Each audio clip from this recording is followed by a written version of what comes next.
સૌથી પહેલા વાત કરવી છે સ્થાનિક સ્વરાજની ચૂંટણીની કે જેમાં આજે મતદાન થઈ ગયું, પરંતુ જેવું જોઈએ તેવું મતદાન નથી થયું। ઠંડા પડ્યા છે ગુજરાતી લોકો આ વખતે મતદાનમાં, અને એકંદરે શાંતિપૂર્ણ માહોલમાં મતદાન તો થયું છે, પરંતુ જૂનાગઢમાં 40% આસપાસ મતદાન થયું છે। ખૂબ જ નીરસ મતદાન જૂનાગઢવાસીઓએ કર્યું છે। 66 નગરપાલિકાઓમાં સરેરાશ 57% જેટલું મતદાન થયું છે, અને 3 તાલુકા પંચાયતમાં સરેરાશ 61.23% જેટલું મતદાન થયું છે। આ ત્રણેય સ્થળો પર ગત ચૂંટણી કરતાં આ વખતે ઓછું મતદાન થયું છે। ઉમેદવારોના ભાવિ ઈવીએમમાં કેદ થઈ ચૂક્યા છે। મતદારોએ પોતાનો મિજાજ બતાવી દીધો છે, પરંતુ આ ઠંડી અને ગરમી વચ્ચેની સિઝનમાં ઉમેદવારોને ટાઢક વળે છે કે પછી પરસેવા છૂટે છે એ એક દિવસ પછી એટલે કે 18 તારીખે ખબર પડશે।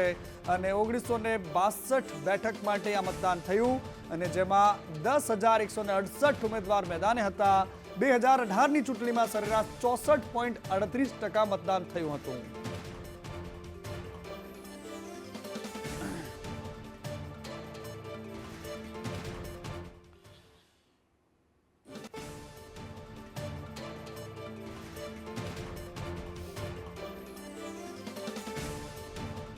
અને 68 નગરપાલિકાઓ પર કબજો મેળવવા માટે ભારતીય જનતા પાર્ટી, કોંગ્રેસ અને આમ આદમી પાર્ટીના નેતાઓ મેદાનમાં હતા। તાલુકા પંચાયતને કબજે કરવા માટે પણ કસાકસીનો ખેલ હતો। 68 નગરપાલિકાઓ, 3 તાલુકા પંચાયત અને 124 બેઠકો પર પેટા ચૂંટણીની સાથે જૂનાગઢ મહાનગરપાલિકામાં થયેલી આ ચૂંટણી શાંતિપૂર્ણ માહોલમાં યોજાઈ છે, પૂર્ણ થઈ છે, પરંતુ કેટલીક જગ્યા પર કેટલાક ડખા પણ સામે આવ્યા છે।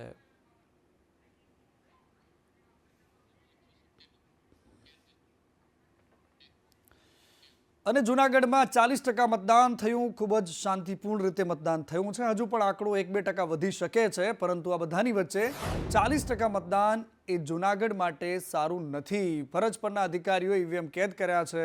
જૂનાગઢનો જંગ જબરદસ્ત હતો, એકબીજા પર પ્રહારો, વાકપ્રહારો, મોટા મોટા નેતાઓના પ્રવાસો, કારણ કે આ મહાનગરપાલિકાને કબજે કરવા માટે એડી ચોટીનું જોર લગાવ્યું હતું। હવે જોવાનું રહેશે, પરમ દિવસે ખબર પડશે કે જૂનાગઢ પર કોણ રાજ કરે છે। અને આ તરફ રાજ્યની 3 તાલુકા પંચાયતની ચૂંટણી માટે પણ મતદાન થયું। ગાંધીનગર તાલુકા પંચાયતમાં 61.58% મતદાન થયું, જ્યારે ખેડા જિલ્લાની 2 તાલુકા પંચાયત માટે મતદાન થયું, જેમાં કપડવંજ તાલુકા પંચાયતમાં 60.67% મતદાન થયું છે, અને આ ઉપરાંત કઠલાલ તાલુકા પંચાયતમાં 61.46% મતદાન થયું છે। આ ત્રણેય તાલુકા પંચાયતનો જંગ જબરદસ્ત રહ્યો। અહીંયા સરેરાશ 61%ની આસપાસનું મતદાન થયું છે।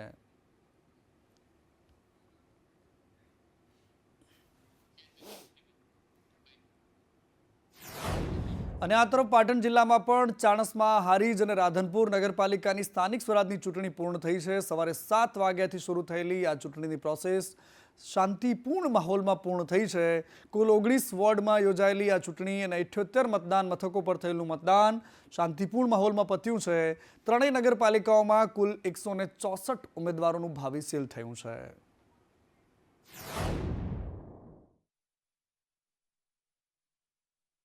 પાટણ જિલ્લાની 3 નગરપાલિકાઓમાં આજે વહેલી સવારથી જ સ્થાનિક સ્વરાજની ચૂંટણી યોજાઈ હતી, જેમાં ખાસ કરીને વાત કરવામાં આવે તો ચાણસ્મા, હારીજ તેમજ રાધનપુર ખાતે વહેલી સવારે 7 વાગ્યાથી જ શાંતિપૂર્ણ માહોલના અંદર મતદાન શરૂ થઈ ગયું હતું। અને વડોદરાની કરજણ નગરપાલિકાની ચૂંટણીનું મતદાન પણ પૂર્ણ થયું। કરજણમાં પણ શાંતિપૂર્ણ રીતે મતદાન થયું છે। ફરજ પરના અધિકારીઓએ ઈવીએમ સીલ કર્યું અને 85 ઉમેદવારોનું ભાવિ કેદ થયું છે। અને આ તરફ મહેસાણામાં પણ સ્થાનિક સ્વરાજની ચૂંટણીમાં મતદાન થયું। શાંતિપૂર્ણ માહોલ વચ્ચે અહીંયા મતદાન થયું છે। ખેરાલુ નગરપાલિકામાં 5 વાગ્યા સુધી 66% મતદાન થયું હતું। વડનગર નગરપાલિકામાં પણ 5 વાગ્યા સુધી 64% જેટલું મતદાન થયું છે। જિલ્લા પંચાયત અને તાલુકા પંચાયતના પેટા ચૂંટણીમાં મતદાન અને જિલ્લામાં સરેરાશ 68% જેટલું મતદાન થયું છે। આ તરફ દ્વારકા નગરપાલિકાની ચૂંટણીમાં પણ શાંતિપૂર્ણ મતદાન થયું। જિલ્લા પોલીસ વડાએ માહિતી આપતા કહ્યું કે દેવભૂમિ દ્વારકામાં 3 નગરપાલિકામાં મતદાન થયું, જેમાં ભાણવડ, સલાયા અને દ્વારકામાં મતદાન થયું હતું। અણબનાવના સમાચારો બિલકુલ નહોતા બન્યા। શાંતિપૂર્ણ માહોલમાં દ્વારકાવાસીઓએ મતદાન કર્યું છે। દ્વારકા નગરપાલિકા પૂરતું જે બંદોબસ્ત છે એમાં એક ડીવાયએસપી, 2 પીઆઈ અને સાથે આશરે 80 જેટલા પોલીસના અધિકારીઓ અને કર્મચારીઓ બંદોબસ્તમાં છે. જુદા જુદા ટીમે બનાવીને જે સંવેદનશીલ વિસ્તારો છે અહીંયા પેટ્રોલિંગ ચાલુ છે અને એના કારણે અત્યાર સુધીમાં બધું જે ચૂંટણી એ શાંતિથી પતી ગયું છે. નહીં, એવા કોઈ બનાવ અત્યાર સુધીમાં કોઈ બનાવ નથી બન્યો અને અત્યારે હાલ અને આ તરફ ખેડા નગરપાલિકાની ચૂંટણીમાં ઈવીએમ ખોટવાયું હતું. ઈવીએમમાં બટન ન દબાતું હોવાની ફરિયાદ ઉઠી હતી. બીજી તરફ નવસારીની બિલીમોરામાં પણ ઈવીએમ ખોટકાવાના સમાચાર હતા. કોંગ્રેસના ઉમેદવારે હોબાળો મચાવ્યો. સલાયામાં પણ ઈવીએમ ખોટકાવાના સમાચાર આવ્યા. તેમજ ધરમપુર, કોડીનાર, રાધનપુરમાં પણ આ જ પ્રકારની ફરિયાદો સામે આવી હતી.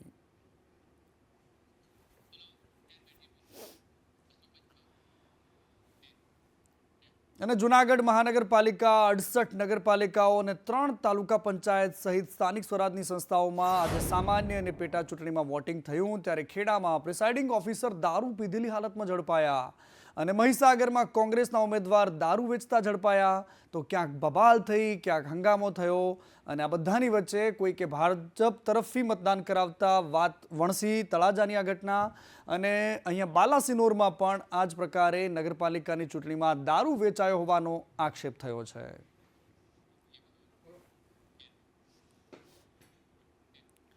અને અલગ અલગ 6 તસવીરો બતાવી છે કે જેમાં આજે સ્થાનિક સ્વરાજની ચૂંટણીમાં વિવાદ ક્યાંથી સામે આવ્યો છે. જેમાં મહેમદાબાદ નગરપાલિકાની સામાન્ય ચૂંટણીમાં મતદાર કેન્દ્ર પર પ્રિસાઇડિંગ ઓફિસર દારૂ પીધેલી હાલતમાં હતા.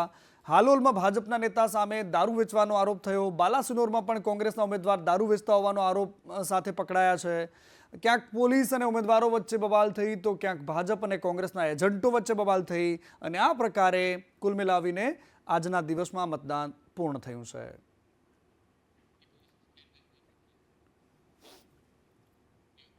અને ખેડામાં પ્રિસાઇડિંગ ઓફિસરને પીધેલી હાલતમાં ઝડપાયા છે. વિરેન્દ્ર બારિયા એમનું નામ હતું અને ઓફિસર ફૂલ પીધેલી ચિક્કાર હાલતમાં ચૂંટણીના કેન્દ્ર પર પહોંચ્યા હતા. મહેમદાબાદ પાલિકાની ચૂંટણીમાં મતદાન કેન્દ્ર પરથી આ મહાશય ઝડપાયા છે. કલેક્ટરે ઓફિસરને ફરજ મુક્ત પર હટાવીને કાર્યવાહીના આદેશ આપ્યા છે. ઓફિસર મહેમદાબાદની એક શાળામાં મદદનીશ શિક્ષક પણ છે. તમારો હોદ્દો શું છે? શિક્ષક. કઈ જગ્યાએ? કઈ સ્કૂલમાં ફરજ બજાવો છો? કઈ સ્કૂલમાં ફરજ બજાવો છો? હા, જવા દો ને સાહેબ, આવા લોકો શું ભણાવતા હશે અને આવા લોકો ચૂંટણીમાં અધિકારી બનીને કામ કરે છે. બીજી બાજુ રાજુલા જાફરાબાદના ધારાસભ્ય હીરાભાઈ સોલંકી મતદાન કેન્દ્રે પહોંચ્યા હતા. જેમાં હીરા સોલંકીએ સપરિવાર સાથે વોર્ડ નંબર 6ની તાલુકા શાળા ખાતે મતદાન કર્યું. એની સાથે વિમલ ચુડાસમા, લલિત વસોયા, જીતુ સોમાણી, સરદાર ચૌધરી, ધારાસભ્ય, પૂર્વ ધારાસભ્ય, આ તમામ જે મહાનુભાવો છે કે જેમણે આજે પોતાનો કિંમતી વોટ આપ્યો છે.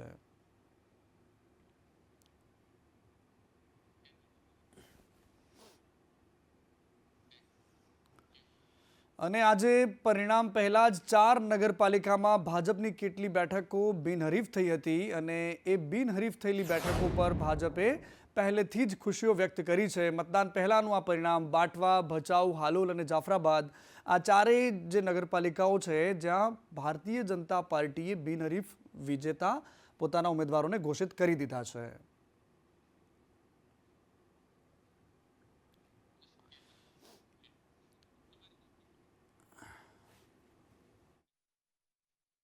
અને આ તરફ આ ચૂંટણી એવો રંગ છે કે જે લોકતંત્રનો આત્મા છે અને આ લોકતંત્રના આત્માને જીવંત રાખવા માટે અબાલ વૃદ્ધ સૌ કોઈ મહેનત કરતા હોય છે.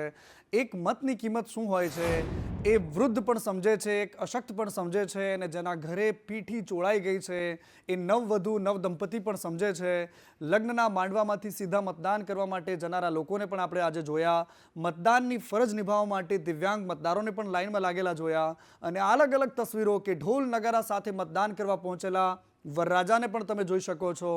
અને એની સાથે સાથે દુલ્હન કે જેના શરીરે પીઠી ચોળેલી છે એ દુલ્હન પણ અહીંયા મતદાન કરવા માટે પહોંચે છે અને એક અશક્ત વૃદ્ધ છે, વયોવૃદ્ધ એક વ્યક્તિ છે જે પોતે ચાલી નથી શકતા એવી સ્થિતિમાં પણ મતદાન કરવા માટે જાય છે.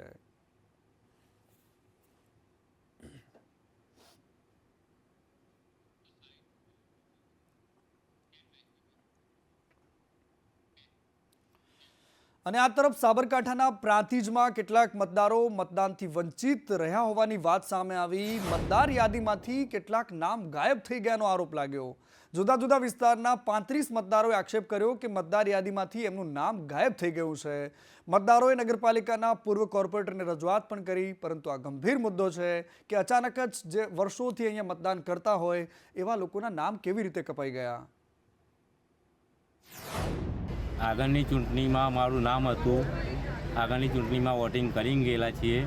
આ વખત નગરપાલિકા ચૂંટણીમાં કોઈને આધાર કાર્ડ કે ચૂંટણી કાર્ડમાંથી નામ રજિસ્ટરમાંથી ના નીકળવા કારણે 35 થી 40 વ્યક્તિઓને અમને રિટર્ન મોકલવા પડ્યા.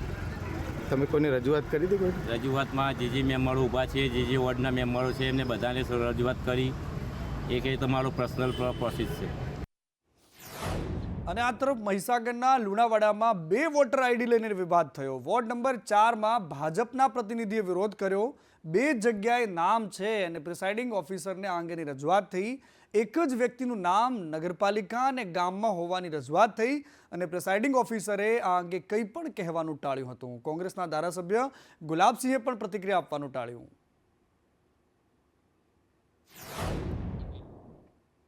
અને આ તરફ આંકલાવના કેશવનગરમાં કોંગ્રેસના પૂર્વ અધ્યક્ષ અમિત ચાવડાએ મતદાન કર્યું.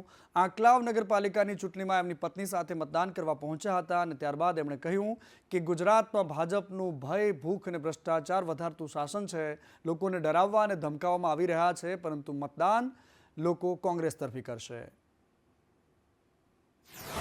લગભગ 60% કરતાં વધારે મતદાન આખા ગુજરાતમાં નોંધાયું છે. હજુ પણ હું મતદારોને વિનંતી કરું છું કે છેલ્લી મિનિટ સુધી તમને મળેલા અધિકારનો ઉપયોગ કરો, પૂરેપૂરું મતદાન કરો. 100% મતદાન થાય ને આવનારા 5 વર્ષ માટે સારો પ્રતિનિધિ, પ્રમાણિક પ્રતિનિધિ વિકાસ માટે મહેનત કરે, તમારા માટે મહેનત કરે. અને આ ચૂંટણી છે કે જેમાં કેટલાક અધિકારીઓ પોતાની ફરજ કેવી બખૂબી નિભાવે છે. એક વૃદ્ધાને મતદાન કરવા માટે એક પોલીસ કર્મચારી એને વાહનમાં ઉંચકીને બેસાડતો નજરે પડી રહ્યો છે. પોલીસે ફરજની સાથે સાથે સામાજિક જવાબદારી પણ નિભાવી છે. અને સુરતમાં હેલ્મેટ માટેની ડ્રાઈવ ચાલે છે અને આ દરમિયાન એક યુવક પાસેથી છરી મળી આવી. સરથાણામાં પોલીસના ચેકિંગમાં એક યુવક પાસેથી છરી મળી આવે છે. યુવકે હેલ્મેટ ન પહેરતા પોલીસે ઊભો રાખ્યો. યુવકે માથાકૂટ કરતા પોલીસને શંકા ગઈ અને ભાગવાની કોશિશ કરતા પોલીસે પકડી પાડ્યો. તપાસ કરી તો ખબર પડી કે આ ભાઈ સાહેબ સુરત શહેરમાં રહે છે. એને ખબર છે કે પાસે છરી રાખવાથી કશું જ નહીં થઈ શકે અને તેમ છતાં પણ આજે પોલીસે પકડી પાડ્યો. છરી સાથે આ યુવકને ઝડપીને પોલીસ મથકે લઈ જવાયો. અને આ તરફ અમદાવાદના સાઉથ બોપલમાં પેટ્રોલ પંપ પર માથાકૂટ થઈ. પોલીસ કર્મચારી અને પેટ્રોલ પંપના માલિક વચ્ચે આ માથાકૂટ થઈ. ગાડીને પંચર પડવા બાબતે આ બવાલ થઈ હતી. પોલીસ કર્મચારી પંપના માલિકને રજૂઆત કરવા માટે ગયો હતો.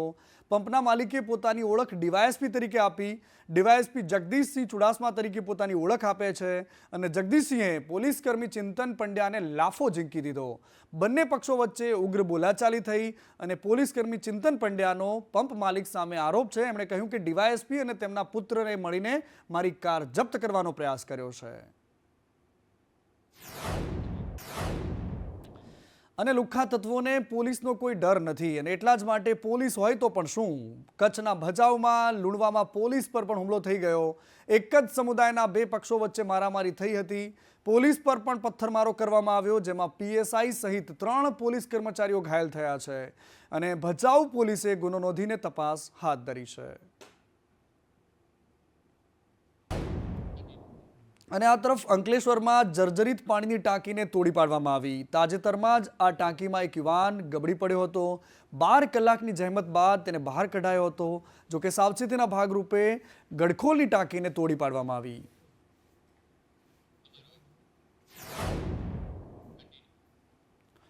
અને આ તરફ હીરા ઉદ્યોગ ભગવાન ભરોસે છે આવી વાત બીજા કોઈએ નહીં પરંતુ સાંસદે કરી છે.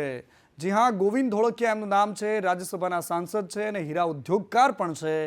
એમણે આજે કહ્યું કે હીરા ઉદ્યોગ તો હવે ભગવાન ભરોસે છે.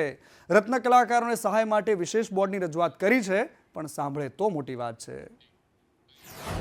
ડાયમંડ બિઝનેસમાં ખૂબ જ મંદી ચાલી રહી છે, એટલે સામાન્ય રીતે બધા જ મુશ્કેલીમાં હોય, એમાં રત્ન કલાકાર તો મુશ્કેલીમાં હોય જ અને છે, પણ આપણે બધા સાથે મળીને આને સામનો કરી રહ્યા છીએ અને હવે લાગે છે ભગવાનને પ્રાર્થના કે જલ્દી આમાંથી બધા બહાર નીકળી જાય.